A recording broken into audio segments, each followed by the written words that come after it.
Hi, everybody. It's 7 o'clock, but I think we'll just give a couple minutes here to make sure that we grab anybody last minute who's signing in. Um, I just can go over a few housekeeping items before we get started. If you do have any questions throughout the webinar, we ask that you just pop them in the chat window located at the bottom of your screen or the Q&A window, which is also down at the bottom. Another thing you can always do is pop into another store and speak with a wellness advisor if you have any questions, or go to New Roots website and you can reach out to them through there.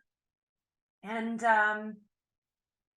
yeah, I think we are very excited here to have uh, Dr. Colleen Hartwick and the New Roots team tonight to chat with us on medicinal mushroom benefits, the hot water extract advantage. We can't wait to hear all the information you have to give us. So, without further ado, I'm going to pass it over to you to get started, and everybody enjoy. Thank you so much for the nice introduction, and just apologies in advance. I'm at home right now and I do have two dogs, so if you do happen to hear some barking, do not be alarmed. Everything is okay. And I want to thank Netter so much for having me here tonight to talk about mushrooms. So we've got a bit of a slide presentation prepared, and of course, open for questions that hopefully I can help to answer about medicinal mushrooms. So without further ado, let's get started. So I'm Dr. Colleen Hartwick. I'm a naturopathic doctor here on Vancouver Island, actually practicing Campbell River. And I've been speaking a lot about mushrooms lately because they're just fantastic. And kind of on the personal front, I'm a bit of a forager. So come fall, I love to harvest mushrooms for various culinary and medicinal purposes.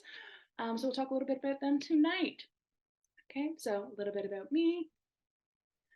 And here for lots of you who are listening in, I'm sure many of you have experience using mushrooms again on the culinary front and potentially on the medicinal front. Mushrooms, like a few that we'll be talking about tonight, have a long history of use, predominantly in Asian cultures in China, Tibet, Japan, etc. Have been using mushrooms for thousands of years for their immune benefiting properties, as we're uncovering in modern science and taking a deeper dive in terms of the different constituents, the active compounds in these mushrooms, what other mechanistic effects they have beyond, again, having some antiviral properties, antioxidant properties. One mushroom we'll talk about tonight that has some real benefit in terms of cognitive function and brain health. So we've been able to, over the many decades, be able to translate and understand more deeply this valuable medicine that, again, has had hundreds and thousands of years of historic use and being applied from a more modern scientific vantage point. So here, it's a summary of some of the broad effects of various different medicinal mushrooms, and this could include mushrooms like reishi, maitake, cordyceps, coriolis. The list goes on and on. We see many of these mushrooms have impacts on the immune system, regulating things like T and B cells and macrophages and natural killer cells, which help to keep us protected from viruses and various different types of cancers. Many have antibacterial effects, one of which we're going to touch briefly on tonight, which is lion's mane. Seems to have some antibacterial properties against a specific bacteria called H. pylori, which is associated with peptic ulcers, ulcers in the stomach, ulcers in the small intestine. A couple mushrooms, again, that we'll touch on tonight, seem to improve energy, mostly on the sports performance front, but perhaps for those of us who are maybe not elite athletes, might be able to glean some energy benefits from them as well. And as I mentioned, lots of compounds in these mushrooms that are antioxidant, that are anti-inflammatory, that could help to modulate this time of year seasonal allergies.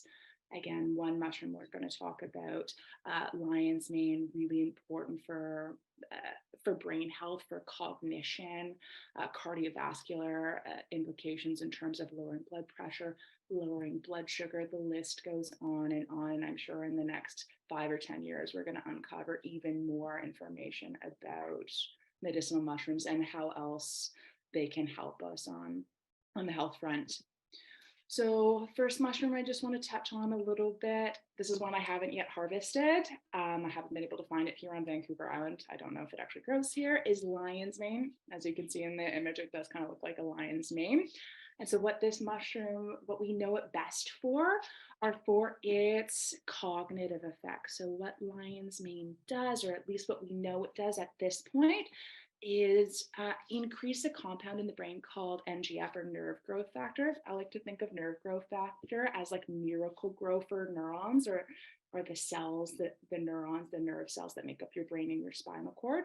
So what nerve growth factor does, it helps to create new connections between neurons, and how that translates into benefit is improvements in memory, in cognition, logic and reasoning. We've also found in the research with lion's mane some implications on the mood front, so reductions in and experience of things like anxiety, depression, as well as I mentioned on the slide before, some impacts on digestive health. So seems to be helpful for irritation and ulceration of the stomach and the small intestine. And again, as I mentioned, seems to have some antibacterial properties, specifically against the bacteria that's associated with stomach ulcers or gastric ulcers, H. pylori.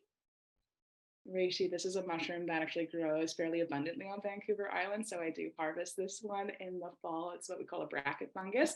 It grows on typically decaying trees and sort of these brackets or ledges. So reishi, some historical context on this mushroom. It's been used for thousands of years in Asian tradition, and it's known as the mushroom of immortality, which might give you some insight as to, again, its broad acting effects. So just to list a few, kind of similar to lion's mane, it does seem to have some benefits on the neurologic front, so it can help to reduce inflammation in the brain. So some research on its use in reducing symptoms in people with dementia, or sorry, Parkinson's disease rather.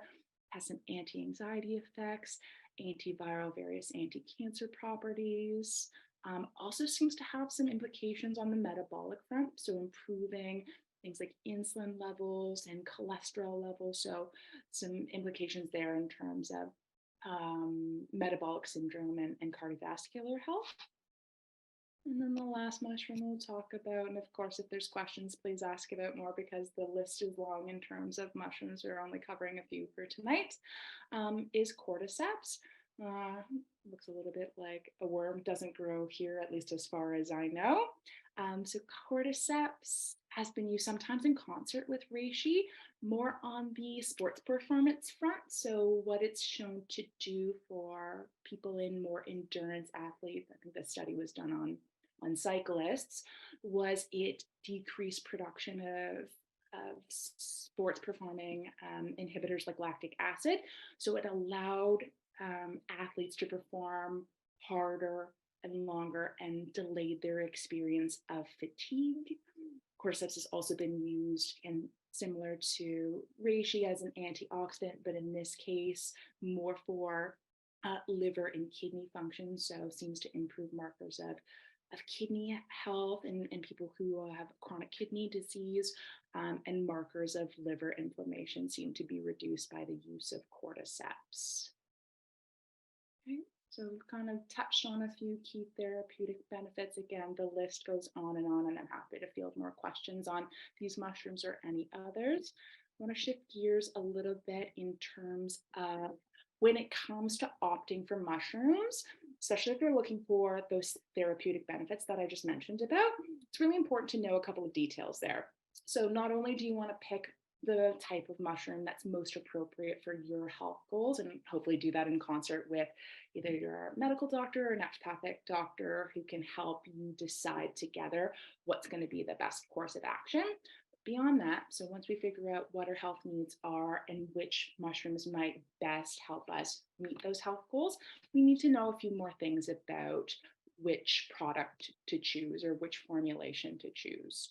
So in terms of how mushrooms grow, Most of us have, well, if you're like me and you're a forager, you see the fruiting body. So this is the actual visible part of the mushroom that comes out either from the tree, if it's reishi, or out from the ground.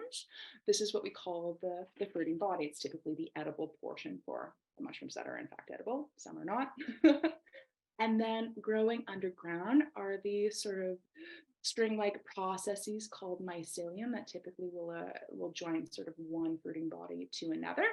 So what you can see in terms of various different mushroom preparations, they could be made from the fruiting body, again, the part of the mushroom that's visible above ground, or could be made from the mycelium. And typically what we want to do is we want to opt for the fruiting body. And that's because the compounds that we know best in our mushrooms, whether it's lion's mane or reishi or cordyceps or coriolis or et cetera, those medicinal compounds, they're known predominantly as beta glucans. It's a type of polysaccharide or a long chain carbohydrate. They're found far more abundantly in the fruiting body and far less are found in the mycelium. So if you're really looking for that therapeutic effect, whether it's on the immune front or maybe the cognitive front or just the inflammation front or perhaps on the sports performance front, and you're going to want to opt for products made from the fruiting body as opposed to the mycelium, because you're going to be getting more bang for your buck, more concentration of those beta glucans, which have various anti-inflammatory and immunologic properties. Something interesting to know when it comes to, again, opting for the most effective mushroom products is, again, number one, we want it made from the fruiting body, not the mycelium.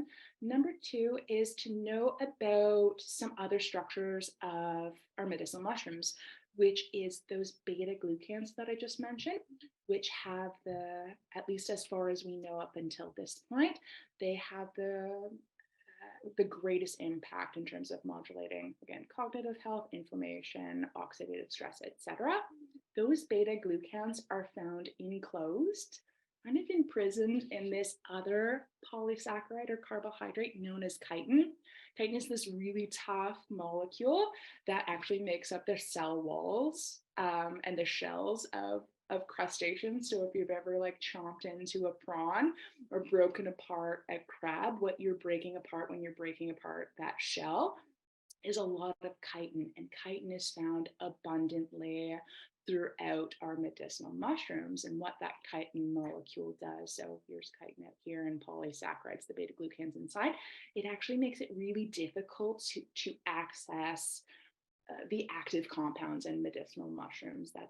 I like to think of it kind of like a jawbreaker. If you've ever tried to eat one of those, the outside of the jawbreaker, if you try to bite into that, that's like chitin. It's really tough. It's really hard to break down and gain access to the yummy candy, or in this case, the yummy beta glucans inside. And so what we want to do with our mushrooms when they're being prepared, again, if we're wanting to get that good clinical effect, is we need to break down that chitins so that the beta glucans, the active compounds, become accessible to the body. And how we do that is through a process called hot water extraction. So a multi-step process where mushrooms are mixed in, typically powdered, with some water, and over the course of, it's usually between 20 to 60 minutes and somewhere between 80 to 180 degrees, depending on the processing. Mushroom is heated up, the beta glucans dissolve in the water evaporates, and we're left with a powder rich in those beta glucans, and the chitin has been eliminated. And then that powder could be pressed into a capsule, turned into a loose powder, a tablet, etc. So what this hot water extraction does is help us gain the greatest access to the active compounds by breaking down that chitin. So when it comes to, again, selecting a mushroom where you're wanting to get the best bang for your buck and the greatest effect, you want to see that it's been run through that hot water extraction. Typically what you would see on the label after hot water extraction is concentration of those polysaccharides, those beta glucans. They've been standardized to somewhere between 40 to 55%, and of which 20 to 50% are beta glucans. And again, that's how we know through this hot water extraction, that product is going to give us our greatest health effect. And something to keep in mind is, when it comes to choosing products, there can be various different preparations. Yeah, correct, Connie. Yeah, so grinding, that is another mode of preparation. It does not guarantee breakdown of the chitin. It also could damage those beta glucans. So it's not to say that a ground mushroom would be, totally useless. But if you're looking for the strongest effect, grinding would not be the best mode of preparation. We would want to see that hot water extraction. So here, and again, some of you might have already dabbled around with different preparations for mushrooms. So again, when we're looking more on the supplement front, we're looking for that hot water extraction, but you might want to use mushrooms more on the culinary side. So make your own tea, maybe incorporate it into soups and stews, etc. And here you'll likely glean some of the health benefits because again, boiling, heating up mushrooms in water as a tea or as a soup will help to dissolve that chitin and give you access to those beta glucans. But because it's a little bit less of a controlled situation than, say, in a laboratory where they're doing the formalized hot water extraction, you might not get the same strong effect as you would on the supplement front, consuming mushrooms as a tea or whole mushrooms in, say, your soup or your stew.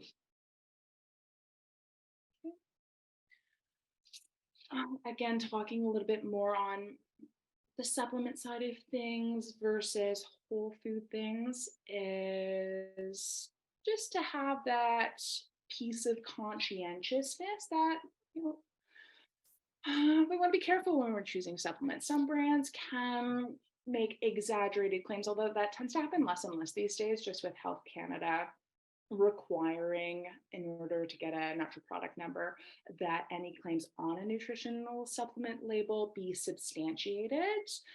When it comes to choosing specific brands, you want to look for companies that are accredited and that are also what's called third-party tested, where an unbiased third party comes in and actually assesses the product, and they're looking for a few different things. One, that what's listed on the label is actually found in there. In terms of dosage, and two, that there's not been any contamination, so other ingredients that maybe ought not to be in there, or in the case of mushrooms, sometimes there can be some contamination with heavy metals as well. So do look for, and if you're going away from whole foods application into the supplement front, that you're looking for companies where there's been third-party testing, so that again, you can be confident that what's on the label is actually in the capsule and that there's nothing else in there that you don't want to see or don't want to get exposed to. And again, on that label too, you should also see some indication of concentration for those polysaccharides, somewhere between 40 to 55%, and a stipulation that there's been hot water extraction. Again, that's going to let you know that what's inside the capsule has been properly prepared to give you the greatest health effects.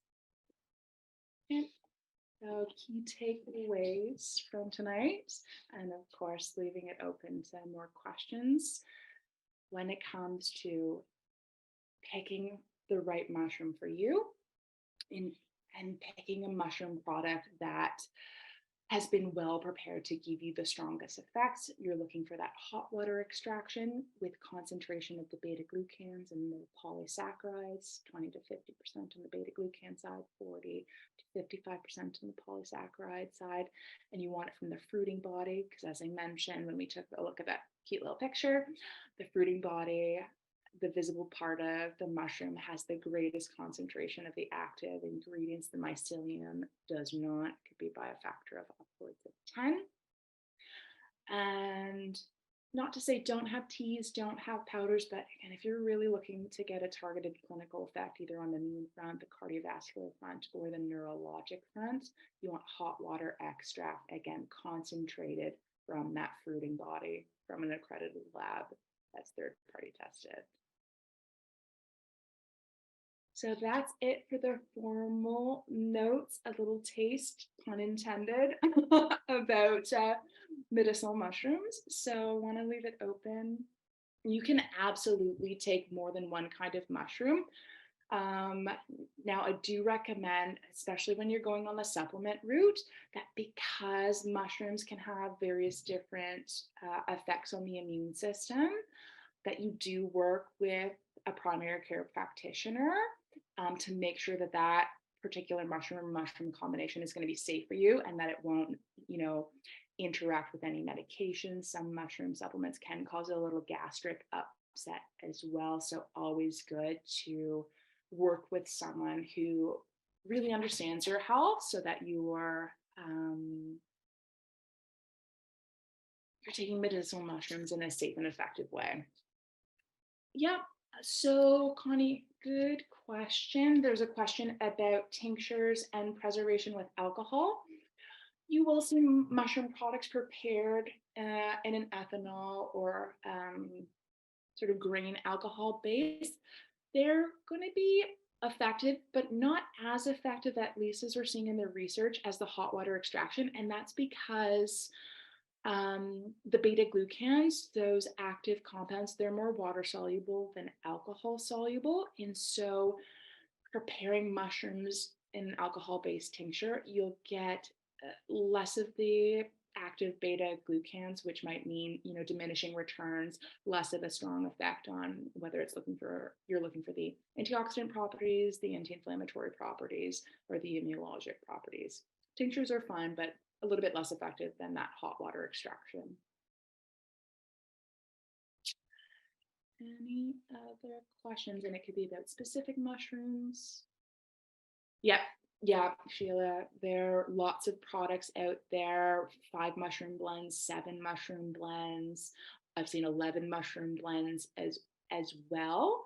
Something to keep in mind there is, and not that it's a bad or a good thing, but as soon as we're adding more ingredients, the amount of each specific ingredient will go down in that capsule. And again, if we're looking for a very targeted clinical effect, say I'm wanting to really focus on my cognitive health because maybe my memory is not as sharp as it wants to be, I might want to opt for just a straight, say, lion's mane as opposed to lion's mane with 6 other mushrooms in there. And not to say it won't have an impact on my cognition, but at least from my vantage point, again, when I'm looking for a specific health effect for a patient, I'm going to be really targeted and tend to opt for single ingredients as opposed to multiple ingredient formulas.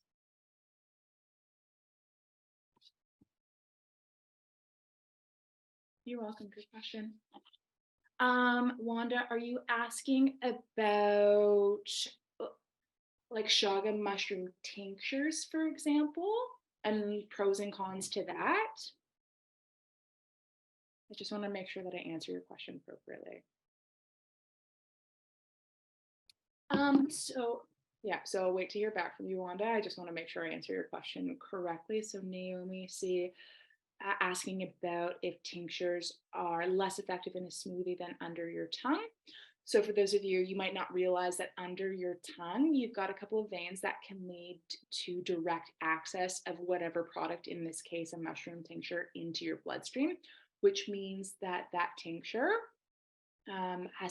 it bypasses the digestive system, so it doesn't have to go through your esophagus, your stomach, and your small intestine to be absorbed. And so what that can mean is a faster rise in blood levels, a faster absorption of that particular product. And so under the tongue tends to lead to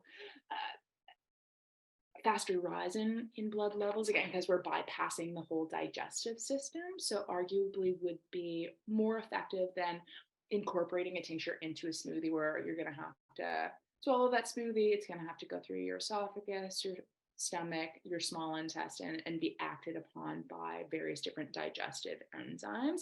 We've got a little bit more tight control about how much of any one given substance gets absorbed at any given time through the digestive tract.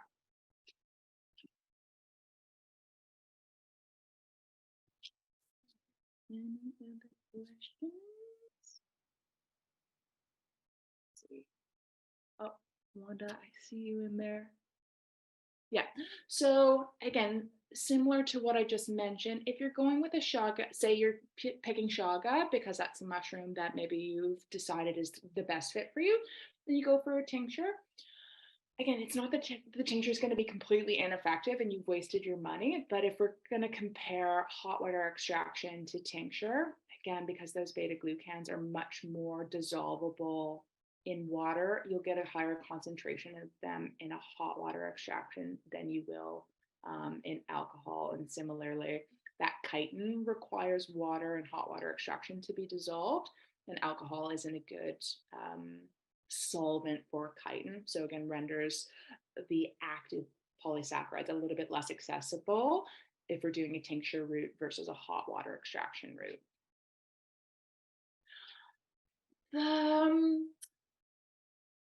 So the one that, Deb, good question about weight management. The one I can think of that could have some implications on weight and more some of the metabolic consequences that can be associated with weight gain would be reishi, because it can help to improve insulin sensitivity and also improve some cardiovascular markers, so reducing cholesterol and blood pressure as well. So maybe some marginal effects on the weight front.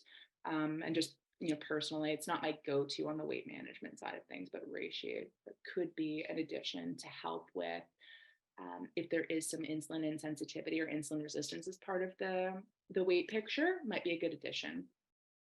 Oh my gosh, there's so many questions. Whoops.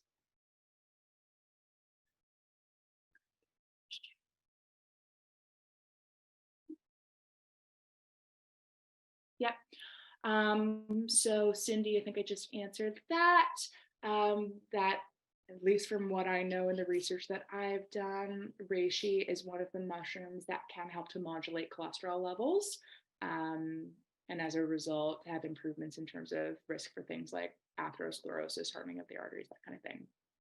Chaga tea, again, would be fine because it's not as making a tea with a mushroom, because it's not as controlled of a process as the formalized hot water extraction. Again, you might not get the same clinical effect, strong effect, as you would from a product that's made from hot water extraction.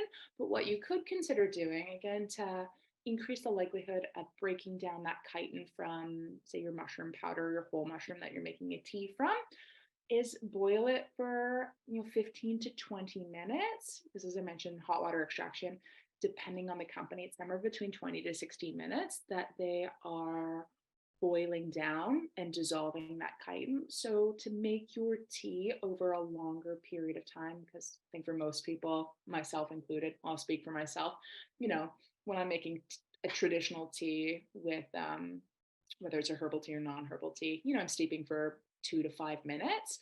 With a mushroom, I would recommend steeping or boiling for a little longer, again, to dissolve that chitin and give yourself maximal access to the beta glucans inside. Correct. Yeah, Wanda. So again, if you're looking for a strong health effect, you want hot water extraction over an alcohol tincture. My favorite answer, Jenny, to your question about how do you know if a mushroom is working? How long does it take to show effects? This is more on the clinical front with my own experience. I have some really sensitive patients that will notice benefits within a week or two. For others, it might be 4 to 6 weeks to notice an effect, maybe on the cognitive side of things, if it's, say, a mushroom that we're using for cardiovascular effects like reishi. Changes in cholesterol don't necessarily produce any obvious symptoms. So we'd be doing blood testing, in a couple of months to see how's their LDL doing, how's their HDL. So it depends on the mushroom, depends on the person as well. Could be a couple of weeks, could be a couple of months.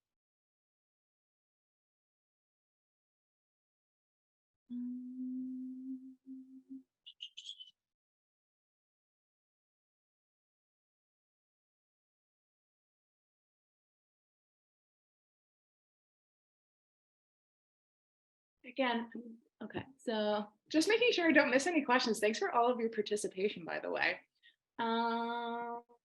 Okay, so Jennifer, an appropriate daily dose of a single mushroom. Again, I have a little bit, just like a little ethical caveat, because I'm a practicing naturopathic doctor, it always gets a little tricky in terms of making specific recommendations without knowing a client's or patient's history. As a general rule of thumb, somewhere between 3 to 5 grams of mushroom is sort of standard dosing. But of course, depending on the mushroom, what your health condition is already, and if you're on, say, any prescription medications, although mushrooms in general are fairly safe, um, always good to check first with a primary care provider, either functional medicine or naturopathic doctor, someone who's a bit more well versed in natural remedies like medicinal mushrooms, just to make sure that it's going to be safe and appropriate for you. But in general, somewhere between 3 to 5 grams is fairly standard dosing. Um,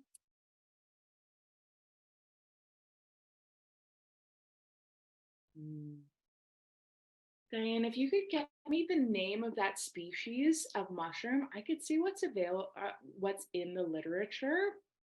It's it's an interesting point that you raise around, and not to say that it's a counterfeit mushroom, but sometimes it's very easy to kind of tack on health claims from a similar strain without having to actually substantiate it in the literature. So I'd be curious what mushroom, what specific genus and species the Australian lion's mane is, and if there is some overlap in terms of its clinical effects.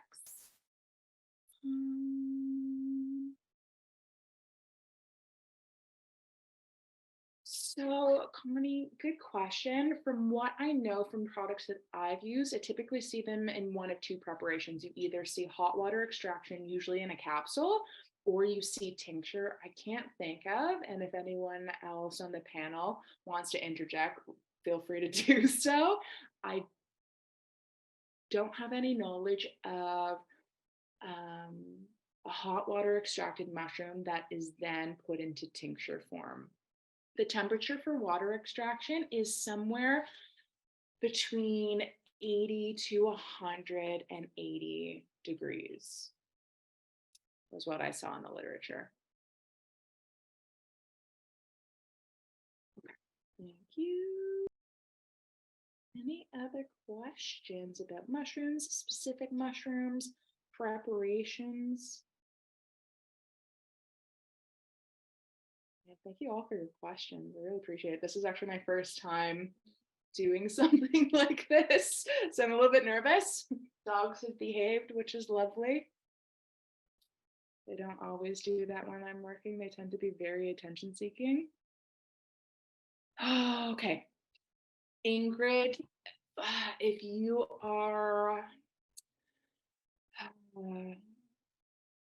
anyone dealing with more advanced medical conditions like you, Ingrid, do work alongside a naturopathic doctor or functional medicine doctor who's got some experience with oncology, because a lot of these mushrooms, reishi, turkey tail, also maitake, coriolus, have some anti-cancer effects. You do want to be cautious about using them when you're doing other more standard cancer therapies. Oftentimes you want to stagger them out. So I would recommend, especially for you, to work with someone who has got a specialization or special interest in oncology on the naturopathic front. I'd be very cautious around mushroom use beyond like a whole foods application. Yeah, Sydney, good question. Again, powder means it's been ground. It doesn't necessarily mean there's been hot water extraction. So if you're looking at a powder, you do want to see that, because what's inside a capsule that's gone through hot water extraction is a powder. You do want to see somewhere on the label for a mushroom product, whether it's powder or encapsulated, that it's gone through hot water extraction. Again, because then you'll be most confident that that chitin's been broken down and you're going to get the greatest health effect. Colleen, I just want to say from the Nutters team, we thank you so much. There was just so much information there. The questions you answered were wonderful. I know a lot of them that I've seen are questions that I had myself. So thank you again for being such a excellent host and providing us with everything that we need. And is there any more questions? Just make sure you put them in the Q&A box. I think we'll probably, we'll give another 5 minutes or so in case anyone can think of anything, and if they have any questions. I will let everybody know we will share this recording after the webinar as well. So if you logged on late, or if you had any trouble, or if you just want to watch it again to grab more information, we'll be sharing it for sure on the Nutters Facebook page and our YouTube.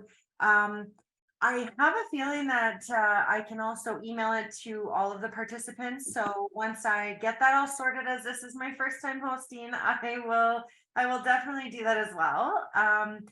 And then, yeah, if you guys do have any questions, again, you can always reach out to Nutter's store. You can send us an email. You can reach out to New Roots or anything like that, and get your questions answered as best as we can.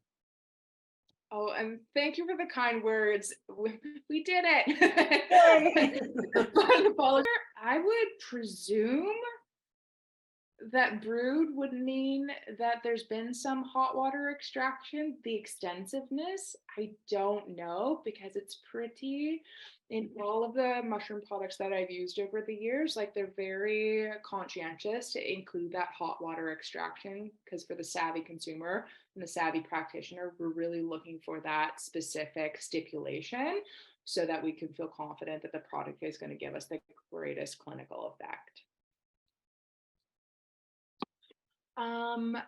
So reishi, it's going to have a slightly different mechanism than metformin, but metformin is a drug that lowers blood sugar. Reishi could work complementary to that, but then you would want to be cautious, right? Anything that works kind of synergistically in terms of giving you a particular effect, in this case, lowering blood sugar, you don't want your blood sugar to go too low. So again, really important for anyone considering mushroom supplementation, especially, and you're on any specific medication, to work collaboratively with someone who can give you best guidance in terms of dosage, timing, and also monitoring for side effects, because hypoglycemia, low blood sugar, is actually, it's a very unpleasant experience and actually can be fairly dangerous. So, err on the side of caution and work with someone who can give you best advice and best guidance. Again, I admitted at the beginning, I'm a Luddite. Like the fact that I can, and I am a millennial, but I'm not good with computers. I just want to make sure that I don't miss anything. Definitely. But I think for the most part, everything that's been submitted there, I think that you've answered. Oh, good. I don't want to leave anyone hanging. No, absolutely not. So, like I said, we'll leave a couple more minutes for questions, and then I think we'll probably end the session. And like I said, once I get things sorted, I will try and get this emailed out right away to all the attendees so that you can rewatch it, and it will be shared on our social channels in the upcoming week as well. Again, thank you so much for having me. I had a lot of fun, and thanks to everyone who showed up and asked questions. Yeah, hope we could do it again. Yeah, we appreciate it so much, and we appreciate everyone who took their time on a Wednesday night to hang with us for a little bit and learn about some really cool things. And I think that the world of mushrooms is just so interesting, and there's so much to learn, and so many great products available, and yeah, we're really excited to be able to carry them in our stores as well. Yeah, and like I mentioned at the beginning, I think we're just unpacking all of their mechanisms, and I'm sure in the next 5-10 years we'll know even more about how these can be used. Absolutely. Yeah. Absolutely. Well, then I thank you guys. Oh, nope, no more questions. Just a few thank yous. So again, thank you guys all for coming and for spending the time with us. And we hope you have a great rest of your Wednesday. Thank you so much. It was such a pleasure. Awesome. Okay, everybody. Well, thank you so much.